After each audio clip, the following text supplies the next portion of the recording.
But theatres single screens లేనప్పుడు అన్ని మల్టీప్లెక్స్లు అయిపోతే మన ఆ మల్టీప్లెక్స్లో అయినా కామన్ ఆడియన్ వెళ్ళలేకపోతే సార్ సాధారణమైన ఆడియన్ సాధారణమైన పదం వాడింది ఏంటంటే తన పని తను చేసుకుంటూ సినిమా అతనే మేజర్. మనకి మిడిల్ క్లాస్ వాళ్ళు లేకపోతే గవర్నమెంటే లేదు.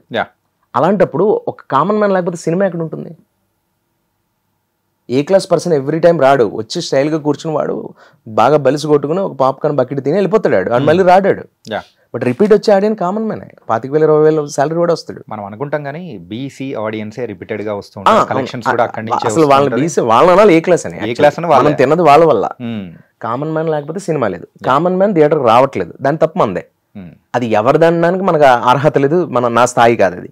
బట్ ఇది ఒక పెయిన్, నేను కామన్ మ్యాన్ లా మాట్లాడుతున్నాను. కానీ ఇలాంటివన్నీ ఒకసారి అబ్జర్వ్ చేస్తుంటే యాజ్ ఎ ఫిలిం మేకర్గా కానీ యాక్టింగ్ చేస్తున్న పర్సన్గా కానీ అరే ఎక్కడికి వెళ్తున్నాం రా బాబు అని చెప్పేసి అనిపించిన సందర్భము, బాధపడిన సందర్భం. ఫస్ట్ ఆఫ్ ఆల్ 70 మనం ప్రేమించి వస్తాం కదండి, మనం ఒక గోల్డెన్ పీరియడ్లో మొదలు పెట్టాం కెరియర్. అంటే 20 ఏళ్ల క్రితం 2005 2006 అంటే 2003 అనుకుంటాం.